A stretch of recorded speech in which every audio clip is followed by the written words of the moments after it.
Welcome back to another video on Gearsaw Studios, and today I'm going to be showing you how to build yourself the most efficient sugarcane farm that you can that's manual.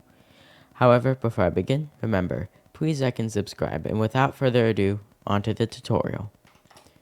So, for our palette, we're going to be using a couple of basic blocks. I chose to build this in the desert, but biome doesn't really matter for this one. In fact, you could build it over the ocean. Take a look at what blocks I'm using, and the only real important ones is that the slabs could be lily pads, and it needs to be a block that you can plant sugarcane on. And if you choose lily pads, you might have issues with mud. Keep that in mind. Then build yourself a simple base plate like this, and I divided mine into these segments. This adds up to around 19. You can check real quick. This is actually 21, but you can see it's a very simple design. Build some sandstone, add these support beams, then make them go all the way up to the top of your foundation. Encase them in some sandstone, line the tops like this, and yes, I know I'm going very quick, but I've already recorded this once. I'd like to make it as fast as possible as to not waste your time. And then make these tops connect up to each other while placing slabs onto them. These tops should also be double thick, like this.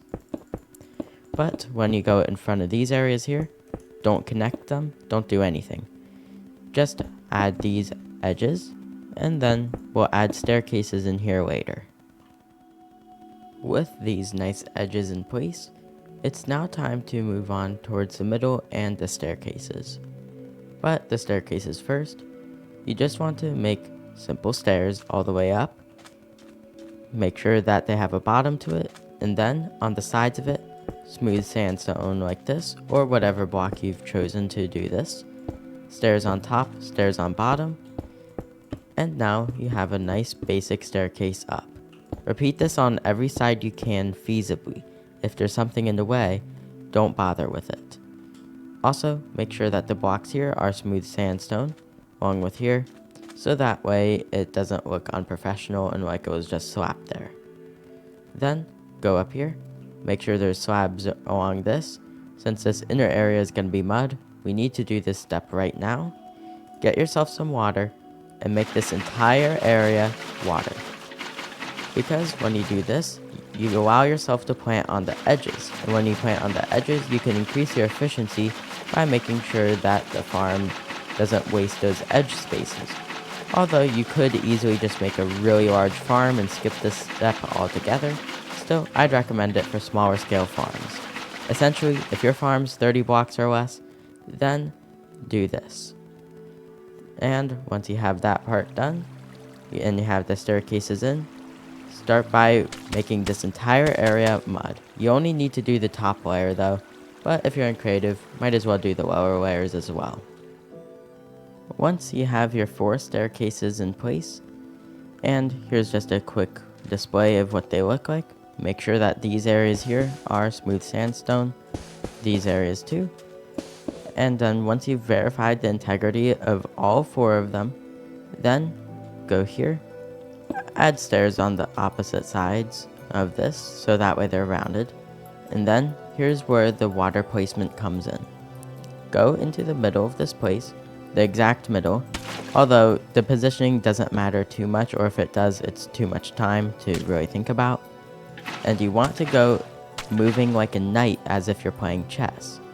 Just keep going like this over and over and over, and then don't do anything at the edges, because if you remember earlier, we already have water there.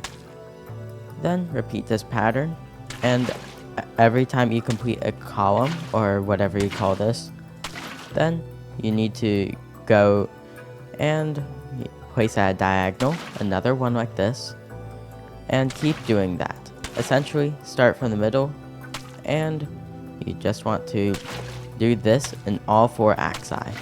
Once you do that, everything else comes naturally and makes the build quite easy to finish. Now we can see that we have all the water in place, dark oak slabs on top, and that the corners here also have water.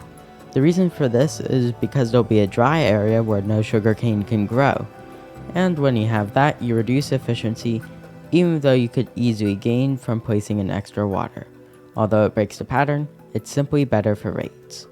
And then, when you're done with all that, you can finally plant down the sugarcane like this. And you can see, only 8 blocks in this entire array, excluding the water, cannot have sugarcane on it, which is much more effective considering there's less water in the whole thing compared to most farms, and compared to a unique design, this one has a substantially lower amount of empty space, which makes this by far the best sugarcane farm.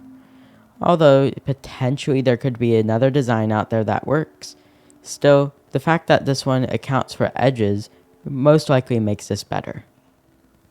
And with that, it's the end of today's video.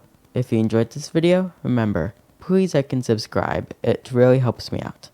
Either way, enjoy the massive amount of sugarcane you have and the rest of your day. Gearsaw out.